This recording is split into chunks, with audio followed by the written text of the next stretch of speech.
Right, ladies and gentlemen, what's up, what's up, what's up? Today's been an amazing day. For me in particular, I went to the Bernabeu Stadium to watch Real Madrid play their first home game, which ended up as a win for the club, which, was very exciting. Everybody was happy, I was happy. I was singing, Estoy, Atalanta, Estoy, a We need to teach you Madrid. those lyrics.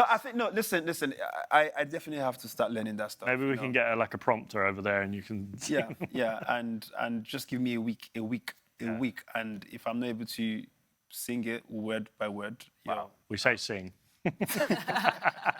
I mean, I don't think Alex needs to introduce himself anymore. I mean, he's literally done it as usual. The problem with Alex's introduction these days, he finds a way on how to throw a jab on me, but. You need to have like a counter in the bottom corner. How many jokes? It's going to be a lot today, guys. It's going to be a lot. All right, we also have the one and only Gary in the building. Gary, how are you today? Doing well, thank you. I didn't have such a great day, a day as great as Clinton, but yeah, obviously I'm doing okay as well.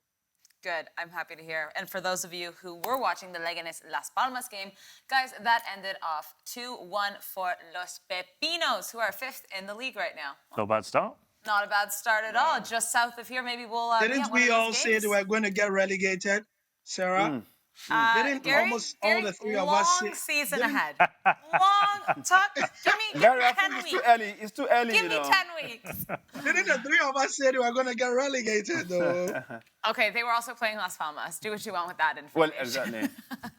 All right, let's talk Exactly. Real Madrid because, yes, Clinton was at the game. I'm just going to let you take this. Right. How was the vibe, first of all? Well, I mean, first of all, what you got to understand is the Bernabeu it's whether there's a game in there or there's no game there, there's just an aura that everybody you just have to feel it, right? You go there, it just feels like, this is some temple, right? And it's a very sacred temple where anything that happens there has to be a win. I'm literally dreading the day there's going to be some funny loss. I remember when I went there the first time for the Champions League final. Obviously, the players were in London, but people came out to watch right at the stadium. The energy there felt like the players were there. And today, imagine the players being there, real life, and fans coming and screaming and shouting, hoping for a win, especially with what's happened with Real Madrid last week, having a draw against Mallorca, whom on a good day, they would have thought that Madrid would be taking home a win.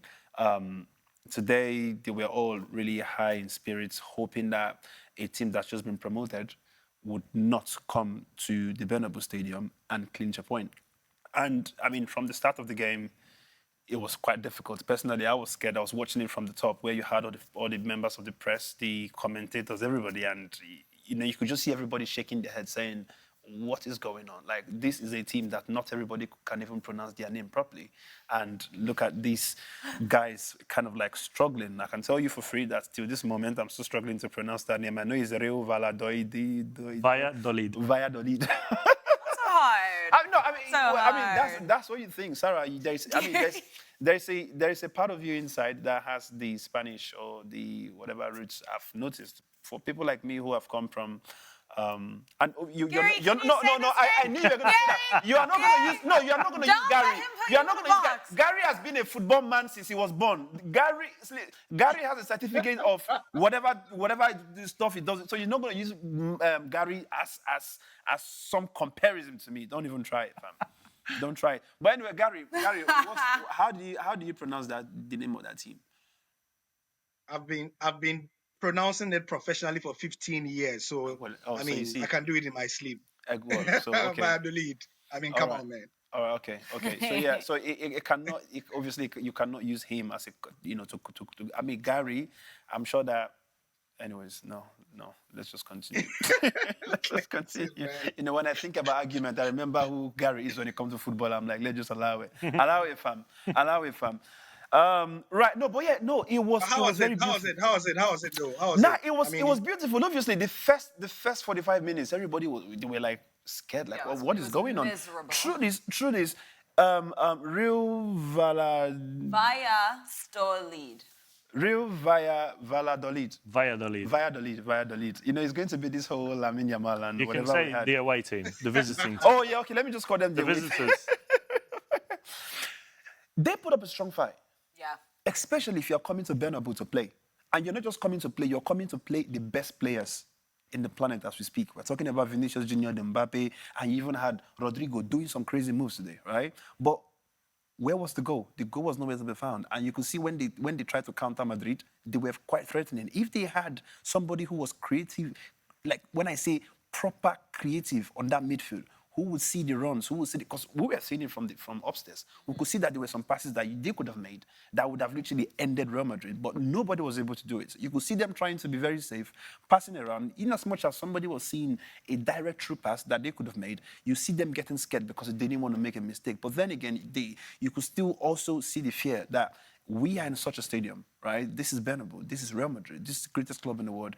And the second half, they just lost it. I think that's sometimes the case when, you know, perhaps you're a team that you're coming to the Bernabéu, especially for Valladolid. They're going to come here. They just want to, you know, in an ideal world, they defend for 90 minutes, get the point, go home. Yeah.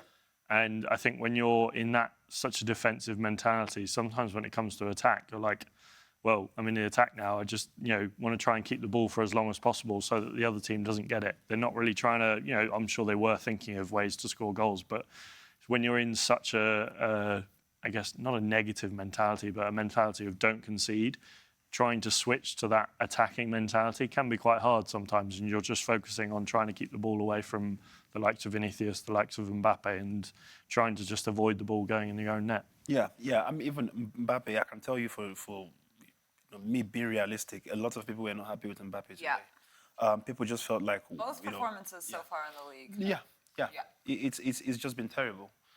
He tries to dribble, it doesn't work out, and then when he does some average kind of dribbles that I believe anybody could, literally, Lucia could get on the pitch and do some of the dribbles that Mbappé did, and she would literally... People were just screaming. Why? Because they could clearly see that Mbappé was having a tough time. Now, what do I think about Real Madrid at this point? They might have to make a decision on whether to either start Mbappé or Vini, but both of them playing at the same time, you know, countering themselves. We know Mbappé, his best wing is from the left. Vinicius is from the left. The question is who owns the left at this point? You know, who would you start from the left if you were to take one of them out? I think my biggest criticism is they seem to be getting in their own way. And Yeah.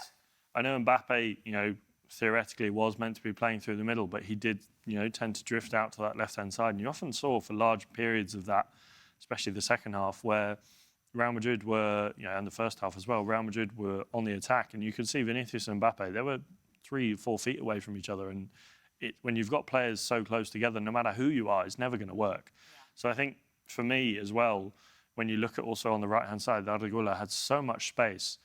And he kind of felt a bit isolated. And I think Rodrigo, again, I thought I was impressed by Rodrigo. I think, you know, generally when he gets the ball, he uses it well.